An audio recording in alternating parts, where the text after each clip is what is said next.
महादेव, जय हिंद। आज हम लोग बात करने वाले हैं जनरल साइंस का जो टॉप इम्पोर्टेंट क्वेश्चन जो होता है, बायोलॉजी से रिलेटेड जो कुछ क्वेश्चन है, ऑब्जेक्टिव क्वेश्चन है, इसके बारे में हम लोग डिस्कस करने जा रहे हैं।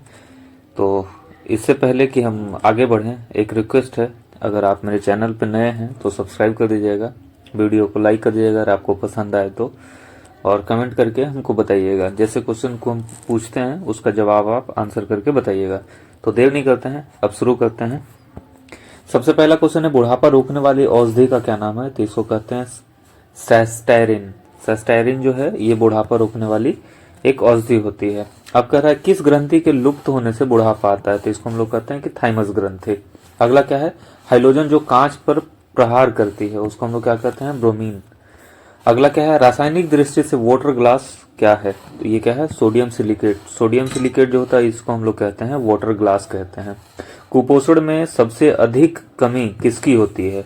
कुपोषण, कुपोषण किसको कहते हैं? जब हमारे शरीर में किसी चीज की जो कमी हो जाती है उसको हम लोग कुपोषण कहते हैं। तो सबसे कमी किसकी होती है? तो प्रोटीन की होती है। अगला क्या है? ब्लैक होल सिद्धांत का प्रतिपादन किसने किया था? तो एस चंद्रशेखर जी जो थे इन्होंने क्या किया था? ब्लैक होल का प्रतिपादन किया था। ब्लैक होल एक आकाशीय पिंड है जहां पे उसकी जो डेंसिटी होती है काफी ज्यादा होती है। वहां पे अगर हम लोग लाइट को भी देते हैं तो वो लाइट क्या हो जाता है? ऑब्जर्व हो जाता है। कोबाल्ट 60 कौन सी किरणें उत्सर्जित करती है? तो ये गामा किरणें उत्सर्जित करती है। अगला क्या है? प्रोटॉन का भार इलेक्ट्रॉन के भार का कितना होता है? तो 1836 गुना होता है। प्रोटॉन क्या होता है? ये पॉजिटिवली चार्ज होता है, इलेक्ट्रॉन जो होता है वो निगेटिवली चार्ज होता है, एक न्यूट्रॉन होता है।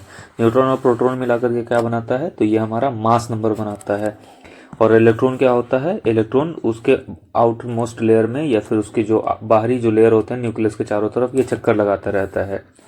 अगला क्या है? एक दिन में मनुष्य लगभग कितना मूत्र उत्सर्जन करता है? तो ये लगभग 1.5 लीटर के आसपास होता है। प्रकाश के तरंग सिद्धांत का प्रतिपादन किसने किया था? तो इन्होंने न्यूटन ने किया था। अगला क्या है? ध्वनि तीव्रता का सीजीएस मात्रक क्या है? सीजीएस को हम लोग क्या कहते हैं? सेंटीमीटर। जी फॉर ग्राम होता है, और S for C for centimetre, G for gram, S for second होता है। इसको हम लोग क्या कहते हैं? ध्वनि की तीव्रता, जिसको डेसिबल में मापा जाता है। कोशिका के किस भाग को साइट ऑफ कंट्रोल कहा जाता है? इसको हम लोग केंद्रक कहते हैं। टिटनेस रोग शरीर के किस भाग को प्रभावित करता है? तो ये तंत्रिका तंत्र को प्रभावित करता है। स्वाइन फ्लू फैलाने वाला वायरस का नाम क्या है? H1N1 वायरस जो है। बर्ड फ्लू वायरस क्या होता है? तो H5N1 है। अगला क्वेश्चन है हमारा, एनटीपी पर किसी गैस के 1 मोल का आयतन कितना होता है? तो 22.4 लीटर होता है। टमाटर सॉस में कौन सा अम्ल पाया जाता है? तो इसमें एसिटिक एसिड होता है। अगला क्या है? गोबर पर उगने वाले कवक कहलाते हैं, तो इनको कहते हैं क्रोपोफिलिस। अगला क्या है? मच्छर भगाने वाली दवाओं में सक्रिय रसायन है, तो इसमें होता है एलिथ्रिन। ब्राइटस रोग किस अंग को प्रभावित करता है? तो किडनी को प्रभावित करता है। मात्रकों की अंतर्राष्ट्रीय पद्धति कब लागू किया गया था? तो ये 1971 में लागू किया गया था। अगला क्या है? पौधों में वृद्धि मापने वाला यंत्र कौन सा है? तो इसको हम लोग कहते हैं क्रिस्कोग्राफ। अगला क्या है? क्रिस्कोग्राफ का आविष्कारक कौन थे? तो ये जेसी बोस थे। जेसी बोस बोले तो जगदीश चंद्र बोस। अगला क्या है? न्यूट्रिनो की खोज किसने किया था? तो पाउली ने न्यूट्रिनो का खोज किया था।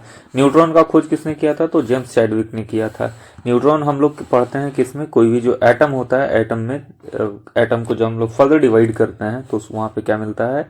इलेक्ट्रॉन मिलता है निगेटिवली चार्ज, प्रोटॉन मिलता है पॉजिटिवली चार्ज, और एक होता है न्यूट्रॉन जो न्यूट्रल होता है, इस पे कोई इलेक्ट्रिक चार्ज नहीं होता है। न्यूट्रॉन और प्रोटॉन जो होता है ये न्यूक्लियस में पाए जाते हैं, और इलेक्ट्रॉन जो होता है इसके चारों तरफ राउंड लगाता रहता है।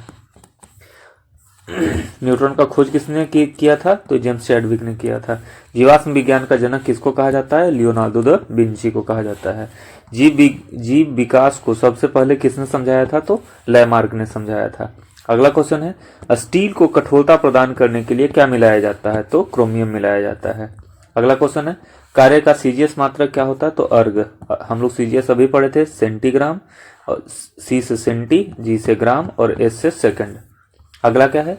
रक्त को जमने में किस आयन की भूमिका होती है? तो कैल्शियम आयन की। आयन किसको कहते हैं? जिसपे पॉजिटिवली या निगेटिवली चार्ज होता है उसको हम लोग आयन कहते हैं केमिस्ट्री के टर्म में। रक्त दाब को मापने वाला यंत्र क्या होता है? तो इसको कहते हैं स्फिग्मोमेनोमीटर।